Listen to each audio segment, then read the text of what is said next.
సేవ మరియు వినయం గురించి వివరిస్తుంది.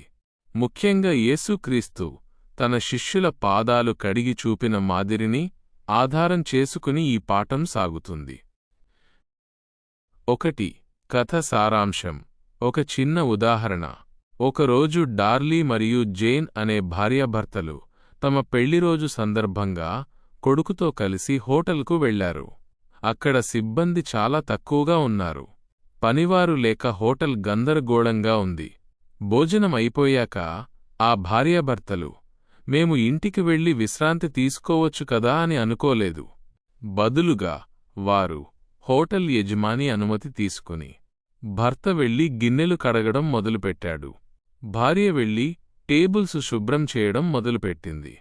మనం నేర్చుకోవాల్సింది, గొప్పవారమని అనుకోకుండా అవసరం ఉన్నచోట సాయం చేయడానికి ముందుకు రావడమే నిజమైన ప్రేమ. ఈ కథ మనకు యేసుక్రీస్తు చేసిన ఒక గొప్ప పనిని గుర్తుచేస్తుంది. లోకానికి రక్షకుడైన యేసు తన శిష్యుల పాదాలను కడిగాడు. ఆ కాలంలో పాదాలు కడగడమనేది అందరికంటే తక్కువ స్థాయి పనివాడు చేసే పని. కాని దేవుడైన యేసు స్వయంగా ఆ పనిచేసి మనకొక పాఠం నేర్పాడు.